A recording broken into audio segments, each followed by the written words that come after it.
धर्माचा जणू मूर्तिमान पुतळा, धर्माचा जणू मूर्तिमान पुतळा, भासे जना भूवरी, भासे जना भूवरी, दीक्षा देऊनि जो जगतिया, दीक्षा देऊनि जो जगतिया, बद्धास हो उद्धरी, बद्धास हो उद्धरी, वाणीने वदता भागवती कथा, वाणीने वदता भागवती कथा, व्यासा प्रती भासला, व्यासा प्रती भासला, तो हा गुरु श्री जनार्दन असा, तो हा गुरु श्री जनार्दन असा, पाटांगणी शोभला, पाटांगणी शोभला. सद्गुरुनाथ महाराज की जय. हरेर् महासुत उवाच नमो धर्माय महते नमः कृष्णाय वेधसे, ब्राह्मणेभ्यो नमस्कृत्य धर्मान् वक्षे सनातनान्.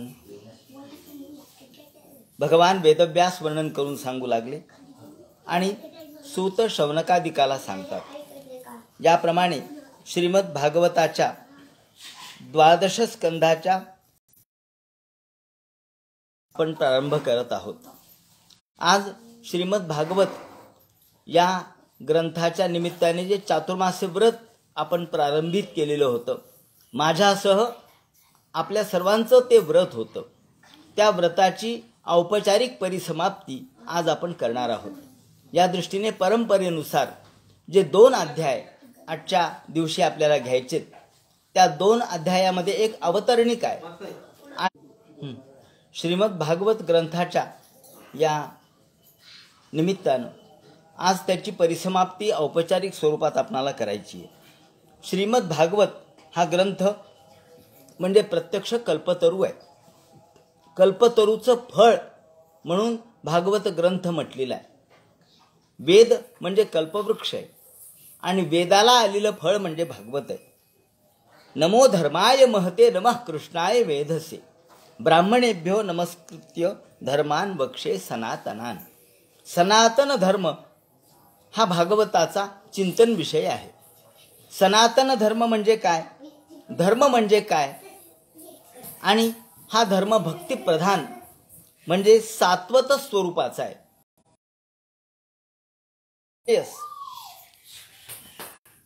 हे 2 व्यासांचे शिष्य यांनी 14 लक्षणार्थो धर्म असं म्हटलं. तर शब्दकल्पद्रुम यामध्ये पात्रे दानम मते कृष्णे माता पित्रोस्तु पूजनम श्रद्धा बलिम गवाम ग्रास षड्विध धर्म लक्षणम. धर्माचं 6 लक्षणं सांगितलेले शब्दकल्पद्रुमाने. एक पात्रे दानम, या ठिकाणी श्रद्धापूर्वक बली अर्थात काकबली असेल, त्याचप्रमाणे अन्नदान असेल, गवाम ग्रासा गाईला गोग्रास घालणे हा धर्म आहे. अशा पद्धतीने 6 धर्माची लक्षणं सांगितलेली आहेत. आणि या सर्व धर्मालाच आपण सनातन धर्म असं म्हणतो. सनातन म्हणजे काय, सनातन शब्दाची व्याख्या काय, ते म्हणतात सनातन म्हणजे सदाभव सनातन, जो पूर्वीपासून अस्तित्वात आलेला आहे. जो सनातन म्हणजे सत, हा धर्माचं मूळ स्वरूप सत्य आहे. ऋतंच सत्यंच अभिधात तपसो. ऋत आणि सत्य हे 2 चाक आहेत. ज्याप्रमाणे गाडीला 2 चाकं असतात, त्याप्रमाणे जीवनाला 2 चाकं आहेत. धर्माचे हे 2 चाक आहेत, एक ऋत आणि एक सत्य. या दृष्टीने सनातन धर्म हा नित्य स्वरूपात ज्याचा गुण अस्तित्वात आहे त्याला म्हणतात सनातन. जो नित्य स्वरूपात असतो, हे 5 स्वरूपाचं अनुसंधान आहे.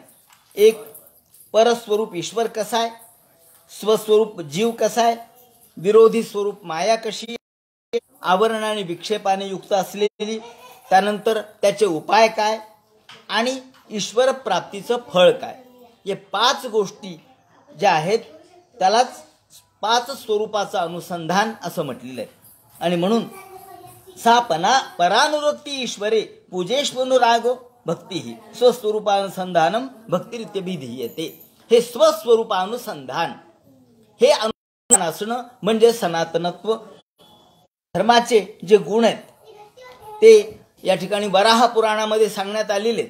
वराह पुराणामध्ये जसं आपण अग्नीचं स्वरूप या ठिकाणी वैश्वदेवाच्या वेळेला म्हणतो, द्वे शीर्षे सप्तहस्ता सो अस्या त्रिधा बद्धो वृषभो रो रवीती. त्याप्रमाणे धर्म देखील दोन. आता हा धर्म कोणता आहे? यज्ञेन यज्ञम यजंत देवास्तानी धर्मानी प्रथमान्यासन. पहिला. मग व्यक्तीच्या अनुषंगाने त्याचं स्वरूप आपल्याला लक्षात घ्यावं लागतं. म्हणून नमो धर्माय महते, धर्माला नमस्कार केला. पण ब्राह्मणे त्यांनी ब्राह्मण शब्दाची व्याख्या ही केलेली आहे की जो ब्राह्मण जो वेदाचं अध्ययन करतो, जो ब्राह्मण आचरण शुद्ध आहे. ब्राह्मण म्हणजे आचरण शुद्धता पाहिजे. दान धर्म याच्या दृष्टिकोनातून तो परिपूर्ण असला पाहिजे. तो निरीच्छा असला पाहिजे. त्याग त्याच्याजवळ असला पाहिजे. संतोष, त्याग, आर्जव हे सगळे ब्राह्मणाचे वैशिष्ट्य. ब्राह्मण म्हणजे कोण? जन्माला.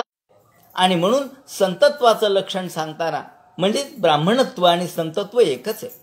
संत आणि ब्राह्मणत्व केवळ ब्राह्मण म्हणजे जातीच्या अनुषंगाने हा शब्द वापरलेला नाही, तर धर्माचं जो अनुसरण करतो, धर्माचा अनुसार ज्याच्या व्यक्तिमत्वामध्ये आहे, जो धर्माचं रूप आहे तो ब्राह्मण. ब्राह्मण नमस्कृत्यम. आणि चालित करणं हे ब्राह्मणाच्या हातात आहे. म्हणून ब्राह्मणावर जास्त जबाबदारी आहे. संत जनी जनार्दन असो, संत एकनाथ महाराज असो, ज्ञानेश्वर माऊली असो, यांनी रामदास स्वामी सुद्धा यांनी ब्राह्मणावर टीका केली.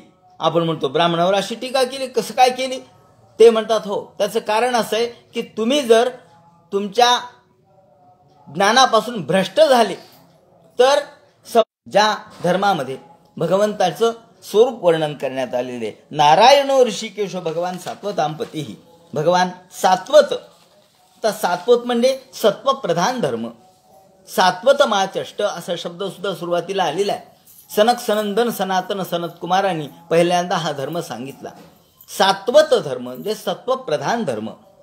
आणि या धर्माचं ज्यांनी आविष्करण केलं, प्रगटीकरण केलं, ते प्रत्यक्ष सनातन सनत कुमार या मंडळींना या ठिकाणी त्यांनी विवरण केलेले आहे. अत्र ब्रह्म परम गुह्यम जगता प्रभवाप्ययम. आणि या भागवतामध्ये हा भागवत धर्म सांगितलाय. भागवत धर्म म्हणजे काय? भक्तिप्रधान धर्म. भागवत धर्म म्हणजे काय? ज्यामध्ये कोण्याही जीवाचा न घडो मत्सर, वर्म सर्वेश्वर पूजनाचे, जे जे भेटे भूत ते ते मानिजे भगवंत. याच्यापेक्षा दुसरं काहीच नाहीये. धर्माचरण म्हणजे द्वेष. आणि कोणाचाही द्वेष केला तो ईश्वराचा द्वेष होतो. कारण प्रत्येकामध्ये ईश्वरत्व आहे. म्हणून द्वेष मूलकता ही या ठिकाणी पूर्णपणे वर्ज करायला सांगितलेली आहे. भगवंतांनीच एका ठिकाणी म्हटलंय आणि माऊलींनी सुद्धा 9व्या अध्यायात म्हटलंय, कृष्णाच्या तोंडी, तुम्ही मी मोठा आहे, मी श्रेष्ठ आहे असं म्हणून मिरवत बसू नका. धाकुटे होय जगा धाकुटे व्हावे. जगाला मोठं समजा आणि तुम्ही धाकट व्हा. धाकट व्हा म्हणजे नम्र व्हा. आणि नम्र झालं तरच मी जवळ येईल म्हटले. आणि तुम्ही जर मी अमुक आहे म्हणून जर फिरायला गेलात, जर लोकाला सांगायला गेलात, तर मी मात्र दूर जाईल. कारण तिथे अहंकार आला, त्यामुळे मी दूर जाईल. पण तुम्ही जर धाकटे झालात, लहान झालात, नम्र झालात की ज्ञानंच तदुपाख्यानम. या भागवतामध्ये काय आहे हे त्यांनी सांगितले.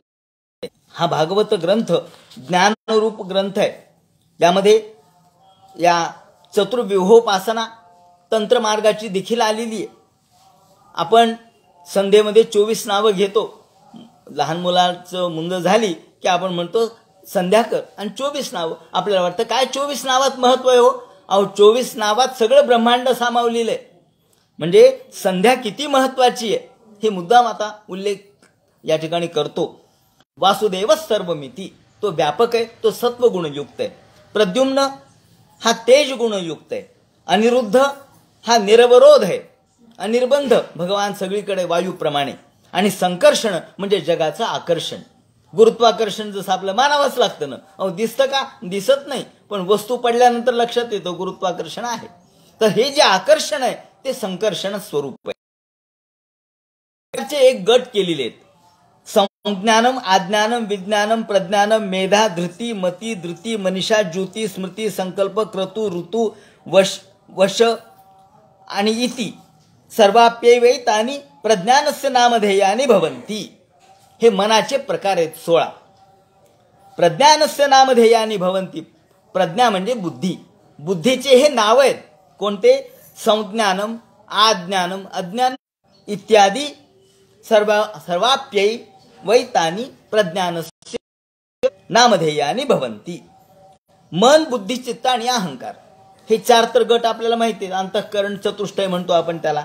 मन, बुद्धी, चित्त आणि अहंकार हेच वासुदेव, प्रद्युम्न, अनिरुद्ध आणि संकर्षण आहेत. कारण चित्त म्हणजे वासुदेव आहे, त्यानंतर अहंकार म्हणजे संकर्षण आहे, मन म्हणजे अनिरुद्ध आहे. कारण तो गतिमान, मन कुठेही जातो ना हो, मनाला थांबवता येतं का? अनिरुद्ध गती आहे मनाची, म्हणून ते अनिरुद्ध आहे. आणि बुद्धी 3 प्रकार त्यांनी केलेत त्याचे. आणि याच्यामध्ये उपव्यूह जे आहेत ते वासुदेवाचा उपव्यूह हा नित्य गुणातीत आहे. तो केशव, नारायण आणि माधव आहे. वासुदेवाचा उपव्यूह आहे. व्यूह म्हणजे त्याचे विग्रह, स्वरूप. जसं आपण चक्रव्यूह म्हणतो तसे हे 4 व्यूह आहेत. 4 त्याचे डिझाईन आपण काढतो त्या. तर वासुदेवाचे उपव्यूह, वासुदेव हे नित्य आहे. वासुदेव हा नित्य आहे, तो गुणातीत आहे. केशव, नारायण आणि माधव हे त्याचे उपव्यूह आहेत. प्रद्युम्नाचे त्रिविक्रम, वामन आणि श्रीधर हे उपव्यूह आहेत. आणि अनिरुद्धाचे ऋषिकेश, पद्मनाभ आणि दामोदर हे उपव्यूह आहेत. आणि संकर्षणाचे गोविंद, विष्णू आणि मधुसूदन. आता बघा 24 नावं याच्यात येऊन गेलेली आहेत. सांगायचं तात्पर्य असं की 24 नावाचं तत्व म्हणजे चतुर्व्यूहोपासना. भागवताने सगळे गोष्टी सांगितल्यात. भागवतात सगळं काही सांगितलंय. मात्र हे कधी रंजकपणे सांगितलं का हो? म्हणले कथा का आल्यात भागवतात आणि लोक कथेमध्ये रंगतात. लोकांचं मन रंगण्यासाठी आधी कथा सांगितल्यात. मन रंगल्यानंतर लोक ऐकायला येतील. निदान ऐकतील तरी. मग ऐकल्यानंतर विचार करतील. मग विचारण्यासाठी तत्वज्ञान आहे. मग त्यावर चिंतन करतील, मनन करतील, निधिध्यासन करतील आणि त्यांना त्याची गोडी लागेल. त्यामुळे आधी कथा. 3 एक सामान्य श्रोते जे कथा आणि विनोद काय भागवतात सांगितलं म्हणले, त्या पुरंजन राजाची कथा हसू लागले. काय पुरंजन राजा, बघा ना त्या स्त्रीच्या नादी लागला. अहो पुरंजन कोण आहे? तुम्हीच आहेत. पण आपण या ठिकाणी कशामुळे असं सांगायचंय? लोकाला राग येतो म्हणून आपण खरं सांगितलं तर सख्याला राग येतो ना. त्यामुळं तुम्ही असे आहात असं सांगितलं तर लोकाला वाईट वाटेल. मग तो तसा आहे, मग आपण त्याच्याकडे बघून हसतो. इंग्रजीत ॲट लाफ शब्द आहे ना, त्याच्याकडे बघून आपण हसतो आणि त्याला हसतो आपण. पण खरं म्हणजे ते आपल्यालाच हसलं पाहिजे. पण हे कधी कळतं? फार उशिरा कळतं. तोपर्यंत आपल्याला असं वाटतं की भागवतात विनोद आहे, भागवतात कथा आहे. पण या कथेमध्ये वरती अवगुंठन कशाचं आहे? साखरेचं. आणि आत मात्र कडू औषध आहे. ज्याप्रमाणे लहान मुलाला औषध द्यायचं असलं म्हणजे आधी गोड, वरती त्याचं शर्करा करावं लागतं, साखरेचं अवगुंठन करावं लागतं आणि आतमध्ये कडू. एकदम कडू कोणी खाऊ शकत नाही, म्हणून थोडी गोडी पाहिजे. त्याप्रमाणे कधी कधी सरकार सुद्धा असंच करतं ना.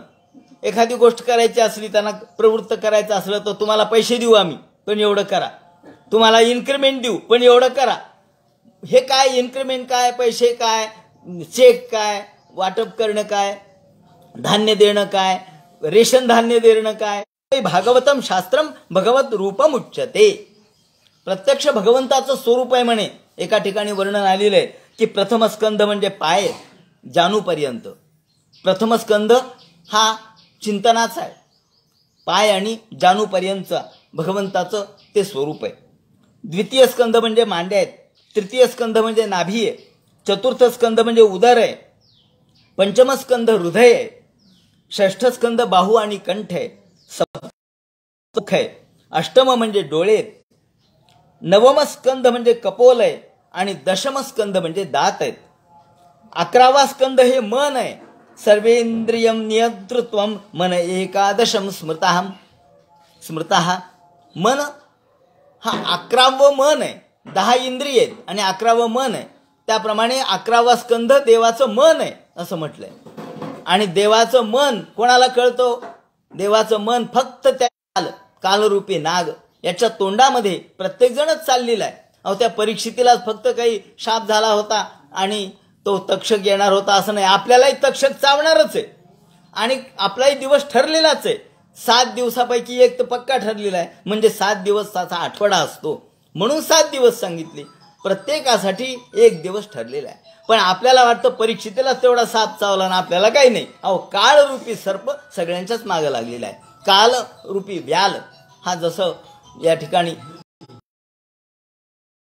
करताना म्हटलं की कृष्णा काळ हा आमच्या मागे लागलेला आहे. काळ मागे लागला थांबला तो संपला. त्याप्रमाणे आपण जर भगवंताचं स्मरण केलं नाही तर आपल्याला पुन्हा या गतानुगतिक जन्मामध्ये यावं लागेल. म्हणून भागवत या ग्रंथामध्ये हे जे शास्त्र आहे ते अध्यात्माचा गाभा आहे. पारीक्षितमुपाख्यानम नारदाख्यानमेवच. सुरुवातीला परीक्षितीचं आख्यान सांगितलं, नारदाचं आख्यान सांगितलं. आता या ठिकाणी समाधी भाषा कशी असू शकते? भाषा म्हणजे बोलायचं असेल तर माणसाला जागृतीत यावं लागेल, त्याशिवाय बोलता येणार नाही. मग समाधी भाषा कशी? तर त्याने असं सांगितलंय की ही जी समाधी आहे ही समाधी शुकाचार्यांच्या मनामध्ये जगाबद्दलचं पूर्णपणे निवृत्ती होती. कुठेच ते थांबत नव्हते. निवृत्ती नरतम मुनीही, निवृत्तीमध्ये तल्लीन होते. आणि असे शुकाचार्य कृष्ण कथेमध्ये रममाण झाले, कृष्ण कथेमध्ये तल्लीन झाले. ही समाधी आहे. तल्लीनता ही त्यांची समाधी भाषा आहे. ज्याप्रमाणे समाधी अवस्थेमध्ये काहीही बाहेरच्या विश्वाचं ज्ञान नसतं, त्याप्रमाणे शुकाचार्य बाहेरच्या विश्वाबद्दल पूर्णपणे आपल्या वैश्विक जे गतिमानता आहे त्याप्रमाणे वैश्विक असणारे जे काही चाललेले व्यवहार आहेत त्याच्यापासून दूर होते, म्हणून ते समाधी रूपामध्ये होते. गायत्री मंत्राने याची सुरुवात देशयता असं या तत्व हे एकूण आपण मान्य करतो. सांख्य तत्वज्ञानाने 24 तत्व मानलेत आणि 25वा ईश्वर मानलाय. तेव्हा 24 तत्वाचं हे जग आहे. पंचमहाभूत, पंच ज्ञानेंद्रिय, पंचकर्मेंद्रिय, मन बुद्धी चित्त अहंकार आणि पंच तन्मात्रा असे मिळून हे 24 होतात. याप्रमाणे हे 24 तत्वाचं जग आहे. म्हणून 24 गुरु केलेत अवधूतांनी. 24च कशामुळं? तर 24 तत्व आहेत जगामध्ये. इतकी नेमकेपणा सहज उल्लेख करतो की कृष्ण चरित्रामध्ये दशमस्कंधमध्ये 3ऱ्या अध्यायामध्ये बरोबर 8व्या श्लोकावर कृष्ण जन्म केलाय. कशामुळं? अष्टमीला झाला ना कृष्ण जन्म, म्हणून 8व्या श्लोकावर. म्हणजे यातल्या प्रत्येक श्लोकाची रचना आणि त्याचा क्रम हा इतका दिव्य आहे की याच्यासारखं दुसरं भागवत पुराण नाही. आणि त्यामुळं याच्या 2 परंपरा आहेत. एक विष्णूपासून ब्रह्मदेव, नारद, व्यास, शुकाचार्य. शुकाचार्याच्याकडून परीक्षितीने ऐकताना सूत शौनकादिक तिथे होते. हा एक परंपरा. दुसरी विष्णूनी शेषाला सांगितलंय, शेषाने सनत कुमाराला सांगितलं, सनत कुमारांनी सांख्यायनाला सांगितलं. आपल्याकडे सांख्यायनंतर पहिले आम्ही म्हणतो ना आपण, हे सांख्यायन. त्यानंतर पराशराला सांगितलं सांख्यायन विदुराच्या संवादात. त्यामुळे त्यांच्यामध्ये आपल्याला सांख्य पद्धतीच्या मांडणीतून विश्वाची निर्मिती, विश्वाचा आविष्कार कसा झाला हे सांगितलेले. त्यानंतर भागवत हा ग्रंथ खरं म्हणजे ज्या भागवत ग्रंथामध्ये समग्र जीवन आपल्याला मांडलेलं दिसतं, तो भागवत ग्रंथ आपल्या जीवनात भक्तिप्रधान असलेला, सत्याने या धर्माला महत्व आहे आणि याच धर्माचं दर्शन भागवतामध्ये घडलेलं आहे. असं म्हणतात की भागवत ग्रंथ हा आपण सतत ऐकला पाहिजे, सतत त्याचं श्रवण केलं पाहिजे. श्रवण करत करत करत गेलं म्हणजे आपल्याला सहजच ही मुक्ती प्राप्त होते. आपण बद्धतेतून मुक्त होतो. आपण जेव्हा मृदंग वाजवतो, मृदंग वाजवताना तांग कथयती मृदंग. मृदंग कसा वाजतो म्हणे धिक तांग धिक तांग. पण एवढा तो बोलतो आणि वाजवणारा वाजवतो, पण तो म्हणतो काय? अरे धिक्कार असो तुझा, असं म्हणतो तो. म्हणे धिकतान धिकतान धिलांगतान. कशामुळं? ते म्हणतात अरे मी मेलेलं कातड असून बोलतो आणि तू जिवंत कातड असून देवाचं नाव घेत. तांच तंच, ज्या स्त्रीच्या नादी लागलो त्या स्त्रीचा धिक्कार असो, म्हणून धिकतांच तंच मदनंच, ज्या मदनामुळं मी तिच्याकडे आकृष्ट झालो त्याचा धिक्कार असो आणि शेवटी माझाही धिक्कार असो. कारण मी या स्खलित झालो. असो, याप्रमाणे त्यातली मौज सोडून जरी दिली तरी ही गोष्ट खरी आहे की हा मेलेलं कातड हे सुद्धा मृदंगो मुखलेपेन करो कणिक लावल्याबरोबर तो वाजायला लागतो. परंतु हा रोज कणिक खातो म्हणजे पोळ्या खातो, पण देवाचं नाव मात्र घेत नाही. मग काय उपयोग आहे म्हणले त्याचा? मी मृत कातड सुद्धा देवाचं नाव घेतं, कृष्ण कथेमध्ये रमतं, पण जिवंत कातड मात्र घेत नाही. म्हणून देवाची ये द्वारी उभा क्षण भरी. उभा क्षण भरी म्हणजे काय? आपण उभा राहतून निघून येतो. अहो नाही, उभा क्षण म्हणजे प्रेझेंट टेन्स. उभा क्षण म्हणजे आपण म्हणतो ना आपलं उभं आहे, आडवं पडल्यावर काय उपयोग आहे? मग 4 लोक आले आणि तुम्हाला घेऊन गेले, संपलं. म्हणून ते म्हणतात उभा क्षण भरी. उभा जो क्षण आहे, कारण आयुष्य क्षणभरच आहे ना. आयुष्य काय आपल्याला वाटतं खूप आहे, पण प्रत्यक्षात एक क्षणभरच आहे. युगाच्या दृष्टीने आयुष्य क्षणभरच आहे. आयुष्यच अवघे जसे की थेंब ओघळलेले. आयुष्य म्हणजे कसं आहे? थेंब उघडावा त्याप्रमाणे आयुष्य. म्हणून एक क्षणभराचं आयुष्य आपल्याला लाभलंय, एक सेकंदापुरतं आयुष्य लाभलंय. या काळाच्या दृष्टिकोनातून एक थोडासा भाग आयुष्याचा आपल्याला मिळालाय. तो उभा जो क्षण आहे तो आपल्याला भरून टाकायचा आहे. कशाने? तर देवाची द्वारी. देवाचं द्वार म्हणजे हे आपल्याला प्राप्त झालेला नरदेह, तो देवाचा द्वार आहे, तो देवाचं द्वार आहे. असो, याप्रमाणे तात्पर्य आपल्याला कळलं. परीक्षितीला या ठिकाणी त्यांनी प्रायोपवेशन कसं धारण केलं आणि तो गंगा तटाकी कशा आला ते सांगितलं. त्यानंतर शुकाचार्याची भेट सांगितली, त्यांनी योगधारणा कशी करावी ते सांगितलं. त्यानंतर अवतारानुगीतांच्या सर्ग प्राधानिकोग्रता उद्धव आणि विदुर यांचा संवाद सांगितला. त्यानंतर मैत्रेय आणि विदुराचा संवाद सांगितला. पुढे प्राकृतिक सर्ग, वैकृतिक सर्ग सांगितले. प्राकृतिक सर्ग निर्माण झाली, ब्रह्मापासून माया आणि मायेपासून सृष्टी कशी निर्माण झाली, त्रिगुण कसे निर्माण झाले. आणि वैकृतिक सर्ग म्हणजे पुन्हा पंचमहाभूतापासून बाकीच्या गोष्टी कशा निर्माण झाल्या, त्याला वैकृतिक म्हणतात. त्यानंतर काळाची सूक्ष्म गती सांगितली. याचं आपण फार सुंदर विवरण केलं, कारण या काळाची गती सांगताना विज्ञान सांगितलंय त्यांनी. प्रत्यक्ष सूर्याची गती, सूर्य कुठे आहे, कोणत्या वेळेला कुठे असतो, त्या ध्रुवांचं चरित्र सांगितलं, प्रियव्रताचं सांगितलं, नाभीचं सांगितलं. द्वीप, समुद्र, ज्योतिषचक्र यांचं वर्णन पंचमस्कंधामध्ये सांगितलं.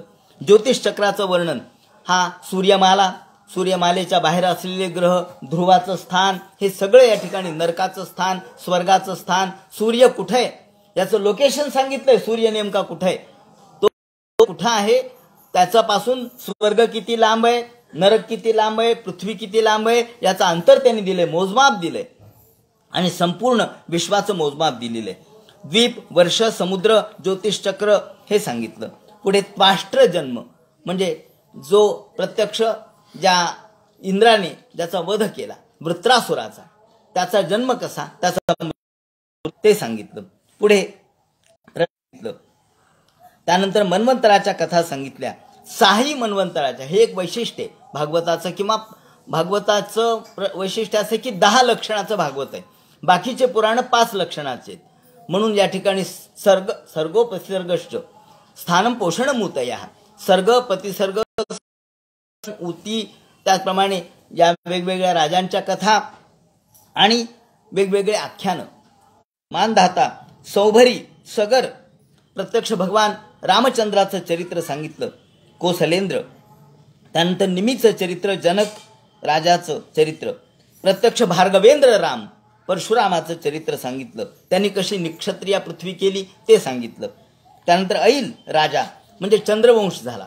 चंद्रवंशामध्ये ऐल राजा, ययाती याचे ज्येष्ठ पुत्र, त्यानंतर त्याचे यदू, पुरु, तुर्वसू वगैरे यांचं चरित्र.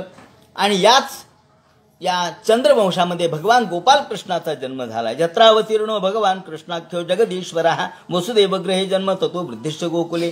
वसुदेवाच्या घरी जन्म होऊन गोकुळामध्ये त्याची वाढ झाली.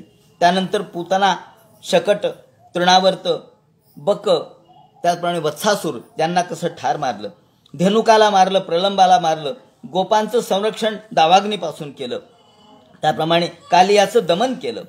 व्रतचर्या तु कन्यायाम यत्र तृष्टोच्युतो व्रतैही, व्रत करणाऱ्या कन्यांना त्यांना आशीर्वाद दिले, गोवर्धनाचं उद्धारण केलं. त्यानंतर शक्र म्हणजे इंद्राचा या ठिकाणी गर्वहरण केला, शंखचूडाला मारलं. अक्रूराच्या बरोबर मग मथुरेला आले. मथुरेला सगळ्या त्या ठिकाणच्या राक्षसांचा निःपात करून कंसाचा वध केला. त्यानंतर गजमुष्टिक चाणूर त्यांनाही मारलं. मथुरेमधून पुढे जरासंधाला कितीतरी वेळेला, जरासंध 17 वेळेला आला, 17 वेळेला त्याचा पराजय त्यांनी केला. आणि जरासंध समानीत सैन्यस्य बहुवधा, जरासंधाला ठार मारलं नाही, पण त्याच्याजवळचे सगळेच सैन्य मारलं आणि भूमीचा भार हरण केला.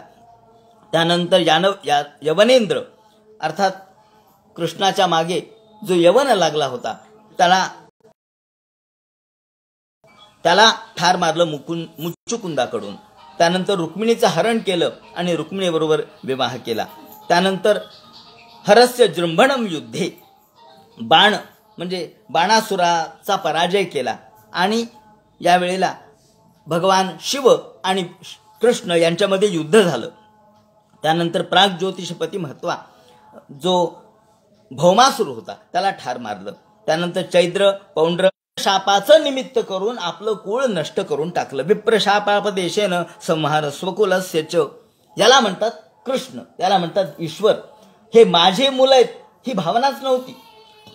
त्यांचं प्रेम तेवढं करायचं तेवढं कार्य केले, त्यांच्यासाठी युद्धही केले, भांडणही केले, सगळं केलं.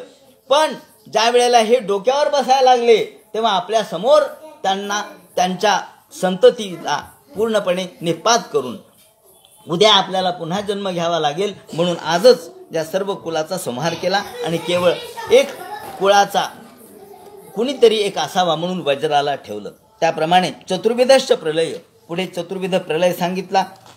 त्यानंतर स्कंधामध्ये 4 प्रकारचे प्रलय हे सांगितले. त्यानंतर इथे चोक्तंद्विज श्रेष्ठा, पुढे वेगवेगळे आख्यानं सांगितले. त्याचप्रमाणे याज्ञवल्क्याचं कथानक सांगितलं, मार्कंडेयाचं आख्यान सांगितलं. शाखा प्रणयन मृषैर मार्कंडेयस्य सत्कथा महापुरुष विन्यास सूर्यस्य जगदात्मना इति चोक्तुंद्विज श्रेष्ठा यत्पृष्टोहमिवाह स्मवाह लीलावतार कर्माणि कीर्तितानि सर्वशः पतितस्खलितश्चार्थ क्षुत्वा वा विवशो ब्रुवन्. पतितस्खलितश्चार्थ, भागवत कशासाठी आहे? भागवत हा ग्रंथ कोणासाठी आहे? ते म्हणतात भागवत ग्रंथ हा सर्वांसाठी आहे, विशेषतः तो पतित आणि स्खलित. अहो वेद उपनिषद हे ज्ञानी लोकांसाठी आहेत. काही स्तर असतात. वेद कोणासाठी आहे? वेदाचा अभ्यास कुणी करावा, वेदाचं ज्ञान कुणी आत्मसात करावं. पण ज्याला वेदाचं ज्ञान आत्मसात करण्याची क्षमता नाही त्याने काय करावं?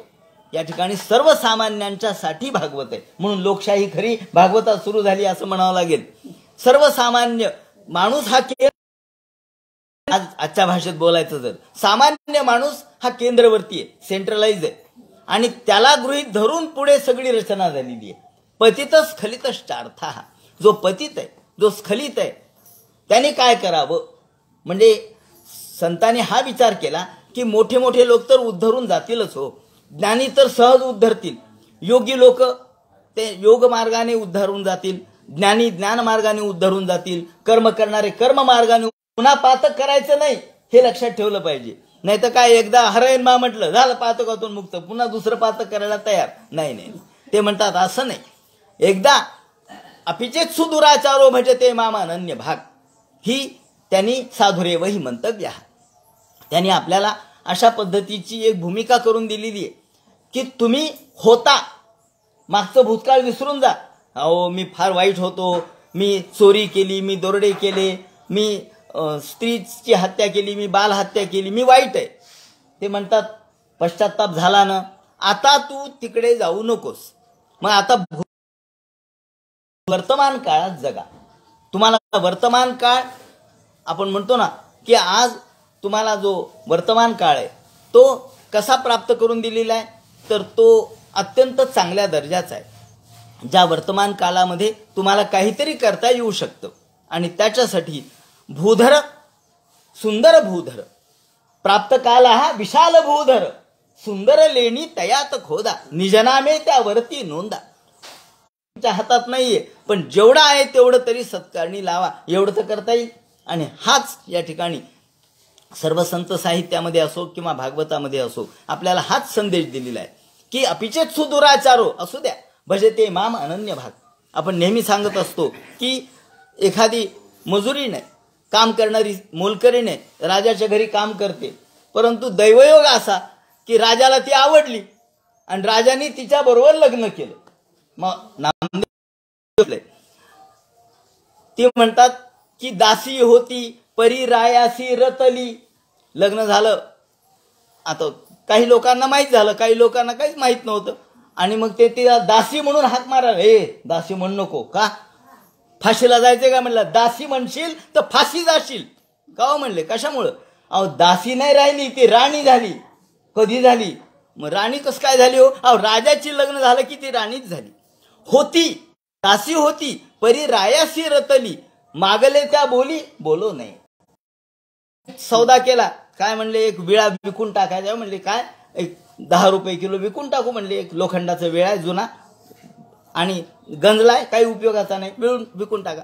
आणि योगायोगाने त्याला परिसाचा स्पर्श झाला. काय झालं, त्या लोखंडाच्या वेळ्याची किंमत आज, त्याचं वजन किती, त्याची किंमत किती. तो म्हणला नाही 10 रुपये किलो म्हणलात ना तुम्ही देतो म्हणून. नाही नाही नाही नाही नाही आता नाही द्यायचा. का हो म्हणले, ते लोखंडाचा विळा मागे होता पण आता नाही, होती पण आता नाही. तेव्हा होती आणि आहे याच्यात हा फरक आहे. म्हणून होता काय होतास तू, काय झालास तू, पण आज मात्र तू बदललास हे लक्षात घे. तुझ्यातलं परिवर्तन, हा सांगायचं तात्पर्य असं की संतांनी हेच सांगितलं की परिवर्तनावर लक्ष ठेवा. तुमच्या जीवनात परिवर्तन घडणार आहे, परिवर्तन येणार आहे आणि हे परिवर्तन जेव्हा येईल तेव्हा मात्र जागृत राहा. अंधकार नाहीसा होईल आणि मग तुम्हाला प्रकाशाचे डोळे प्राप्त होतील. म्हणून न खींचे कमान तो कहां से लगेगा तीर, असं एकाने म्हटलंय. न खिचेगा कमान, एखाद्याने म्हणले अहो तुम्ही जर दोरी ओढलीच नाही तर बाण लागेल का, नाही. न खिचे यदि कमान तो कहां से लगेगा तीर, तीर लागणच जाऊ देऊ नका ना तिकडं. मग कशामुळं, मन गेलं तरच वाईट एखादी गोष्ट होईल, पण मन जाऊ देऊ नका. तुमचं मनही जाऊ देऊ नका आणि तनही जाऊ देऊ नका. त्यामुळं त्या तीर जर लागायचा असेल तर कमान खिचावी म्हणजे ओढावी लागेल. मनाची कमान, मनाचा जो दोर आहे तो ओढला तरच तुमचं मन तिकडे जाईल. तर म्हणून मनाचा दोर ओढू नका, मन स्थिर ठेवा. हे भागवत म्हणजे मंगलकारक आहे. संकीर्त्यमानो भगवानंत श्रुतानुभव व्यसनम ही पुंसाम. श्रुतानुभव व्यसनम हे पुंसाम. माणसाला व्यसन कोणतं असावं, नित्यभ्यसनम व्यसनम असं म्हटलंय. नित्य अभ्यास करणं हेच व्यसन असावं. प्रविश्य चित्तम विधनोते शेषम. आणि जेव्हा या कथा तुम्ही ऐकत जाल, कथा ऐकता ऐकता ऐकता कथेच्या माध्यमातून आपलं मन शुद्ध होईल, मन स्वच्छ होईल आणि विधनोते शेषम अशेष निशेष स्वच्छ मन स्फटिकासारखं होईल. आणि मग यथा तमोर्कोभ्र मी वाती वाता. ज्याप्रमाणे सूर्य उगवल्याबरोबर जसा अंधार राहत नाही त्याप्रमाणे भगवंताच्या कथारूपी सूर्य उगवल्यावर अज्ञानरूपी अंधकार राहणार नाही. तदेव सत्यम तद्वहेव मंगलम. हे भागवत मंगलकारक आहे. तदेव शश्वन मनसो महोत्सवम. हे भागवत कसं आहे तर यदुत्तम श्लोक यशोनु गीयते. भगवंताच्या कथा आणि जगत पवित्रम प्रगृहीत करहिचित न तद्भांश सेवितम यत्राच्युतस्तत्र ही साधवो मला. जे साधू आहेत, जे ज्ञानी आहेत ते इतरांच्या ठिकाणी रममाण होणार नाहीत. ते चित्रपटाच्या कथेत रममाण होणार नाहीत, टीव्हीमध्ये रममाण होणार नाहीत, सिनेमामध्ये रममाण होणार नाहीत, नाटकामध्ये रममाण होणार नाहीत, कादंबरीत रममाण होणार नाहीत. मग हे सगळे ध्वांश तीर्थ आहेत. ध्वांश तीर्थ म्हणजे काकतीर्थ. कावळा ज्याप्रमाणे गटारीत लोळतो पण हंस गटारीत लोळत नाही. कावळ्याला म्हणजे शिव आहे, तो मानस सरोवरात रममाण होणारा हंस आहे. हंस म्हणजे काय, सोहम हंसा, तो मी आहे. हे पहिलं ज्ञान आहे हंसाने सांगितलेलं, तो मी आहे. हम, हम आणि सहा हे दोन शब्द जे आहेत, हम म्हणजे या ठिकाणी ईश्वरत्व आणि सहा म्हणजे माया.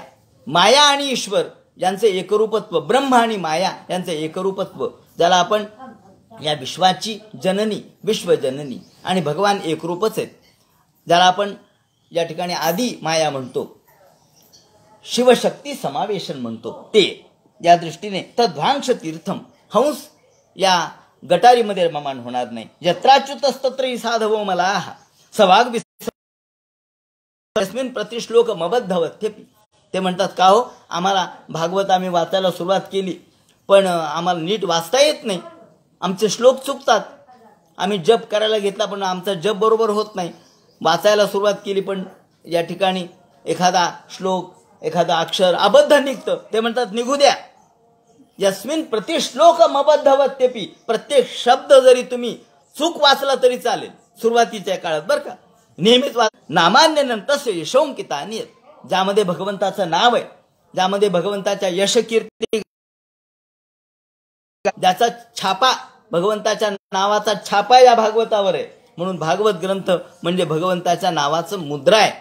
भगवंताच्या नावाची मुद्रा भागवत ग्रंथामध्ये, आणि ती शृण्वंती गायंती गृणंती साधवा. जे ज्ञानी आहेत, जे साधू आहेत, जे संत आहेत, जे भक्त आहेत, ते नाचतात, गातात, तल्लीन होतात, जगाला विसरतात. थोडक्यात जगाला विसरणं आवश्यक आहे. आपण भगवंताचं गीत गाताना, भागवत श्रवण करताना शृण्वंती ऐका, गा आणि नाचा सुद्धा. नृत्यामध्ये तल्लीनता आहे. रक्त्याची लंगोटी आणि या टाळ कशाचे, तर दगडाचे टाळ, हे करून सुद्धा नामदेव कीर्तन करत होते.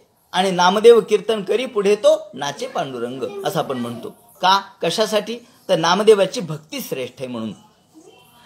नैष्कर्म्यमप्यच्युत भाववर्जितम, आणि नैष्कर्म्य भाववर्जित म्हणजे भावना रहित.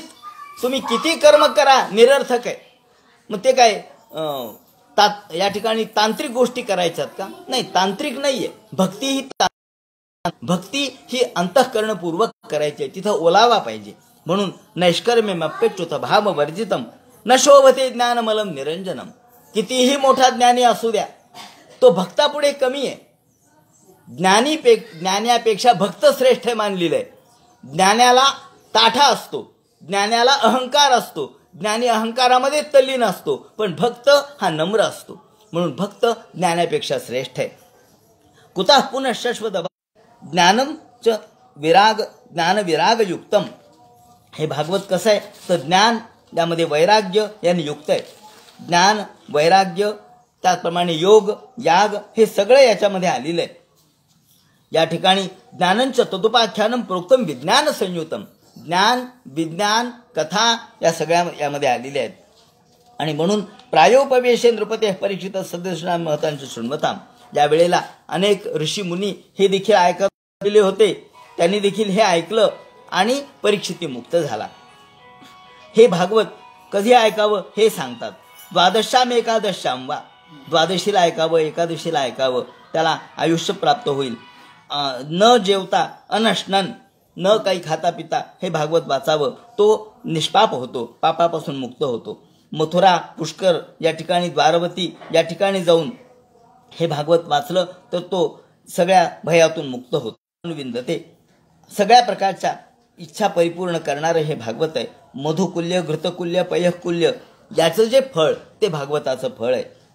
आता या ठिकाणी याची संहिता सांगतात. कलिमल समहती काल नो खिलेशो. कलिमल नष्ट करणारे हे भागवत आहे. आणि तमह मजमनंत आत्मतत्वम जगदुदिस्थैतिसंयमात्मशक्तिम द्विपती रभि जशक्र शंकरादेर दुर्वसित तत्वमच्युतम नतोस्मी उपचित नवशक्तिभि स्वात्मन्युपरिचित स्थिर जंगमालयाय भगवत उपलब्धी मात्र धामने सुरऋषभाय नमः सनातनाय. हे भागवत सनातन आहे आणि हे आत्मतत्व सांगणार आहे. सगळ्या प्रकारच्या भगवंताच्या शक्ती भगवान आपल्याजवळ ठेवतो आणि तो प्रगट करतो. उपचित नवशक्तिभे स्व आत्मन्युपरचत स्थिर जंगमालयाय भगवत उपलब्धी मात्र धामने सुरऋषभाय नमः सनातनाय. त्या भगवंताला नमस्कार. तर या भागवताची आणि इतर ग्रंथाची पुराण संहिता सांगतात. यम ब्रह्मा वरुणेन्द्र द्रुतमत सुन्वन्ति दिव्ये स्तवैर वेदे सांगपद क्रोमोपनिषदेर गायन्ति यम सामगाः ध्यानावस्थित तद्गतेन मनसा पश्यन्ति यम योगिनो यस्यान्तन्न विदुसुरासुरगणा देवाय तस्मै नमः। पृष्ठे भ्राम्यद मंद मंदर गिरिग्रावाग्र कंडू यना निद्रालोह कमठाकृतेर भगवत श्वासानिला पांतुवाहा। या ठिकाणी आपल्याला ज्याप्रमाणे पसायदान सांगितलंय माऊलींनी, तसं इथे पसायदान व्यक्त केलेलं आहे की सर्वांचं कल्याण हो। पृष्ठे भ्राम्यद मंद मंदर गिरी ग्रावाग्र कंडू याना। एक संदर्भ असा आहे की ज्या वेळेला समुद्र मंथन चाललेलं होतं, भगवंताची पाठ खाजवत होती, त्यावेळेला भगवंताची पाठ खाजवण्यासाठी हा मेरू पर्वत आपल्या त्यांनी पाठीवर घेतला आणि तो पर्वत आणि पाठ भगवंताची खाजवली गेली। ज्या वेळेला भगवंतांनी कासव रूप धारण केलेलं होतं, कच्छ रूप धारण केलेलं होतं, त्यावरती हा सगळा मंदरगिरी घासला गेला। आणि या वेळेला भागवत कसं आहे, भागवत हा शब्दात नाहीये। भागवत जर शब्दात असतं, नुसत्या अर्थात असतं, तर आपल्याला नुसत्या अर्थ भागवताचे देऊन कळलं असतं। ते तसं कळत नाही का, तर ही समाधी भाषा कशी आहे ते ही आहे। या ठिकाणी त्यांनी असं म्हटलंय, बाहेर पडले ते आमचं रक्षण करोत। म्हणजे काय, म्हणजे काय, श्वास बाहेर पडले ते आमचं रक्षण करोत असा अर्थ दिला तर काय कळेल, शब्दाचा अर्थ दिला पण तात्पर्य कळलं नाही। या ठिकाणी याचं तात्पर्य जर समजून घ्यायचं झालं तर या म्हणण्याचा तात्पर्य काय, ते या वेळेला भगवंताला जे परिश्रम झाले त्यावेळेला त्यांच्या नाकामधून जे वायू बाहेर पडले, श्वासानिला, हा श्वासरूपी अनिल जो प्रगट झाला तो आमचं रक्षण करो। श्वासानिला पांतुवाहा। कशामुळे हो म्हणले असं, त्याचं कारण असं आहे की देव सुद्धा नाही श्रांतस सस्याय देवा, हा असं वेदात म्हटलंय। देव सुद्धा देरे हरी पलंगावर येतो म्हणतो, मी काय रिकामा आहे का तुला पलंगावर द्यायला, तू परिश्रम कर मी देईन, परिश्रम तू कर मी तुला बरोबर सगळं फळ देईन। पण परिश्रम करणं कोणाच्या हातात आहे, आपलं। परिश्रम, जीवाने भगवंताची स्तुती केली पाहिजे, जीवाने भगवंताचं स्मरण केलं पाहिजे, जीवाने काहीतरी धडपड केली पाहिजे, निदान स्मरण केलं पाहिजे। स्मरण भगवंताचं केलं तर भगवंत बरोबर वेळेला उपस्थित राहतात। पण भगवंताचा अंतःकरणपूर्वक, जसा या आपण म्हणतो त्वरा द्रौपदीत राणे, या त्वरा गजमोक्षणे, भगवंता ज्याप्रमाणे द्रौपदीसाठी धावून आले, हत्तीसाठी धावून नाही आले का, पण तिथे अंतःकरणपूर्वक प्रार्थना होती। असं म्हणतात की ईशकृपा कधी होते, ईशकृपा तेव्हाच होते।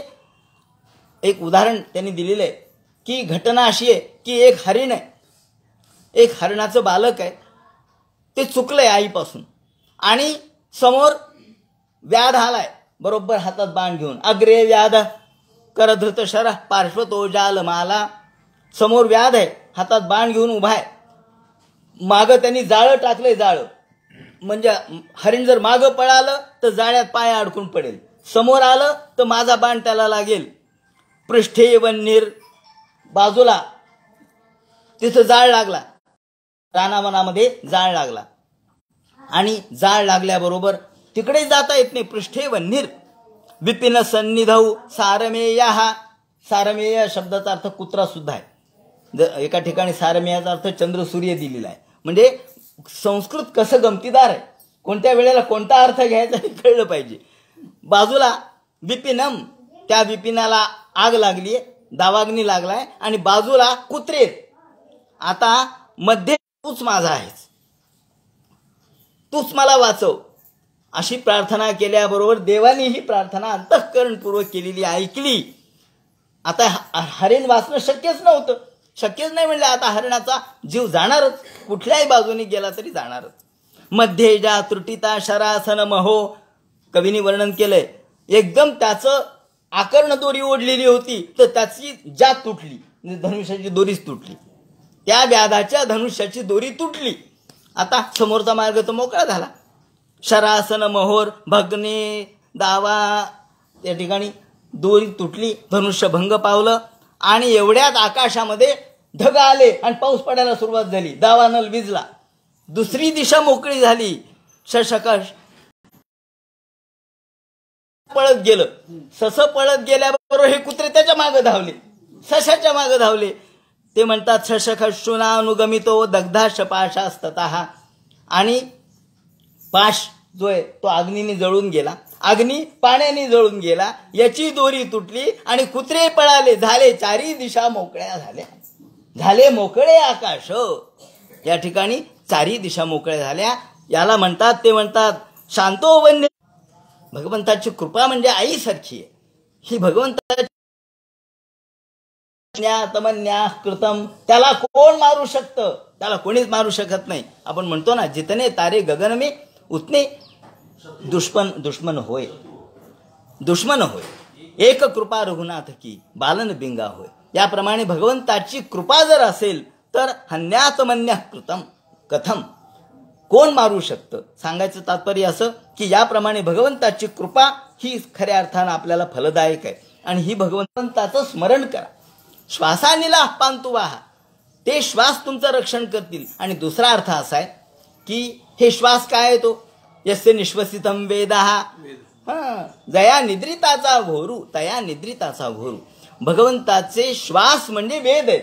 म्हणजे वेदाचं ज्ञान तुमचं रक्षण करो ही म्हटलेलं आहे शेवटी. असो, याप्रमाणे यत संस्कार कलानुवर्तन वशात वेलानी भेनांबसा यातायातमदिंद्रतम जलनिधेर नाद्यापे विश्राम्यती.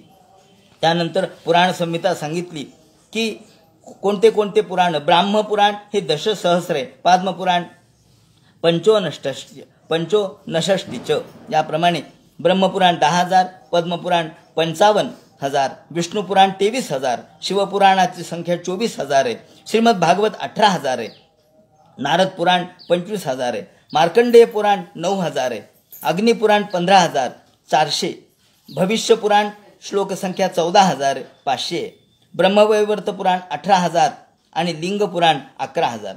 आता पुन्हा पुराणांचे प्रकार सांगितले त्यांनी की शैव पुराण, त्याचप्रमाणे विष्णू पुराण, देवी पुराण सुद्धा आहे. अशा पद्धतीने 3 पुन्हा पुराणाचे प्रकारही आहेत. कूर्म 17,000 आहे, मत्स्य 14,000 आहे, गरुड पुराण 19,000 आहे, ब्रह्मांड पुराण 12,000 आहे. आणि एकूण या सगळ्या पुराणांची श्लोक संख्या 4 लाख होते. 4 लक्ष एवढी संख्या आहे.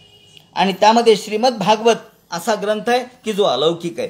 याच्या आदि मध्यावसानेषु वैराग्याख्यान संयुतम. आदि मध्य आणि अंत यामध्ये वैराग्याचे म्हणजे भागवत आहे असं म्हटलंय. सगळ्या वेदांतामध्ये, उपनिषदामध्ये, वेदामध्ये जे जे आलं ते सारं सारं समुद्रत्य ते उचललं आणि भागवतामध्ये आणलंय. सर्व वेदांत सारं यत ब्रह्मत्वैकत्म लक्षणम वस्तुद्वितीयम तन्निष्ठम कैवल्यैक प्रयोजनम. या भागवताचं प्रयोजन काय? तर मुक्ती, मोक्ष आणि मुक्ती हे याचं प्रयोजन आहे. कैवल्य प्राप्ती हे त्याचं प्रयोजन आहे. कारण कुठलाही ग्रंथ निर्माण का झाला त्याचं घेतलं पाहिजे. हे निर्माण करणारे प्रत्यक्ष व्यास मुनी आहेत, सांगणारे शुकाचार्य आहेत, ऐकणारा परीक्षिती आहे. हे सगळे अलौकिक आहेत. श्रोता आणि वक्ता कसे आहेत याच्यावर सगळ्या ग्रंथाचं मोठेपण अवलंबून असतं. हे श्रोते कोणते आहेत, वक्ते कोणते आहेत आणि याचं प्रयोजन काय. प्रौढ पद्याम पारुणमास्याम हेम सिंह समन्वितम. जो पौर्णिमेचे भाद्रपद पौर्णिमेला भागवत सोन्याच्या सिंहासन करून जो दान देतो, पोथी किंवा पुराण किंवा इतर कुठल्याही लागणार नाही. निम्नगानाम यथा गंगा. सगळ्या नद्यांच्या मध्ये जशी गंगा श्रेष्ठ त्याप्रमाणे देवांच्या मध्ये अच्युत भगवान श्रेष्ठ. त्यानंतर वैष्णवानाम यथा शंभू. वैष्णवाच्या मध्ये जसे शंभू श्रेष्ठ आहेत तसे सगळ्या पुराणांच्या मध्ये भागवत आहेत. सगळ्या क्षेत्रामध्ये जशी काशी मोठी आहे त्याप्रमाणे सगळ्यामध्ये भागवत श्रेष्ठ आहे. श्रीमद भागवतम पुराण ममलम यद वैष्णवानाम प्रियम यस्मिन पारमहं म्हणून तच्छृण्वन विपठन. ऐका, वाचा आणि विचार करा. भक्त्यामिमुच्चे नराः. तो नरमुक्त होईल. म्हणून भागवत ग्रंथ संपत नसतो. चातुर्मास्यातला संपला म्हणजे काय, संपला का? नाही, तो पुन्हा सुरू व्हायला पाहिजे. जसे तरंग, आपण एक खडा टाकल्याबरोबर तरंग होतो, दुसरा येतो, तिसरा येतो. एका खड्याने किती तरंग निर्माण होतात तसे अंतःकरणामध्ये एका शब्दाने अनेक तरंग निर्माण झाले पाहिजेत. हे तरंग म्हणजेच चिंतन आहे. हे यांच्या फेसबुक पेजवरून सांगितलं लाईव्ह स्वरूपामध्ये. 4 महिने आपण हे भागवत सांगितलं. म्हणजे या सुरुवातीला आषाढ शुद्ध दशमीपासून ते कार्तिक शुद्ध दशमी म्हणजे आजपर्यंत हे 4 महिने भागवत आपण सांगितलं. आणि हे या समन्वय प्रतिष्ठानच्या पेजवरून आपण सांगितलं. मी त्यांचे या ठिकाणी औपचारिक आभार व्यक्त करतो. त्यावेळेला जे जे श्रोते प्रत्येक दिवशी उपस्थित होते यावर 1 तास किंवा त्यांचा जो वेळ असेल त्यानुसार ते चिंतन मांडणार आहेत. हे सोमवारी म्हणजे या निमित्ताने 4 महिने जे भागवत आपण सांगितलं त्या भागवताचं आज जागतिक दृष्टीने महत्त्व काय. गेल्या 5000 वर्षापासून हे भागवत चालूच आहे. वेगवेगळ्या काळात चालू आहे. आजच फक्त चालू आहे, आजच सप्ताह सुरू आहेत असं नाही. कारण भिन्न भिन्न आहेत. परंतु भागवत हा ग्रंथ सातत्याने चिंतनाचा विषय आहे. आणि आपली अपेक्षा अशी आहे की भागवत हा ग्रंथ केवळ आता काही होत नाही, काम होत नाही, धाम होत नाही, ऐकू येत नाही, चालता येत नाही म्हणून भागवताला जायचं. ऐकू येत नाही पण जायचं, चालता येत नाही म्हणून जायचं, म्हातारपण आहे म्हणून जायचं, मृत्यू जवळ आलाय म्हणून जायचं असं नाही. भागवत हा तरुणांनी चिंतन करण्याचा विषय आहे. तरुणांनी याकडे वळलं पाहिजे. यामधल्या कथेमध्ये सुद्धा तात्पर्य शोधलं पाहिजे. म्हणून या ठिकाणी मुद्दाम सांगतो की गुजरात विद्यापीठ जे आहे, या गुजरातचं पुनरुत्थान विद्यापीठ गुजरात यांच्याद्वारे 2022ला 1000 ग्रंथ प्रकाशित करण्यात येणार आहेत. तर या मोहिमेमध्ये माझ्याकडे त्यांनी श्रीमद भागवत हा विषय दिलेला होता. तेव्हा श्रीमद भागवत एक जीवन दर्शन यावर मी पुस्तक हिंदीमधून एकाने त्याचा अनुवाद केला. श्रीमद भागवत में जीवन संदेश या नावाने. तर मग हा ग्रंथ तर येणार आहे, परंतु त्यामध्ये सुद्धा असा स्वतंत्र विषय त्यामध्ये मांडलाय की भागवतात काय आहे. भागवतात भौतिकशास्त्र आहे, त्यात खगोलशास्त्र आहे, त्यात जीवशास्त्र आहे, त्यात रसायन आहे, त्यात धातुविद्या आहे, त्यात आरोग्यविद्या आहे, समाजशास्त्र आहे, अर्थशास्त्र आहे, इतिहास आहे, मानसशास्त्र आहे. त्याचप्रमाणे भागवतामध्ये अध्यात्म आहे, कालमापन आहे, जंतुयुद्ध आहे, सापेक्षतावाद आहे. भागवतात काय नाही. भारताचं सुद्धा महत्त्व आहे. भारतात जन्माला येणाऱ्या म्हणजे देव सुद्धा म्हणतात की आम्हाला जन्माला घालायचं तर भारतात घाला. पंचमस्कंधात पहा, मी त्याचा उल्लेख केलेला आहे.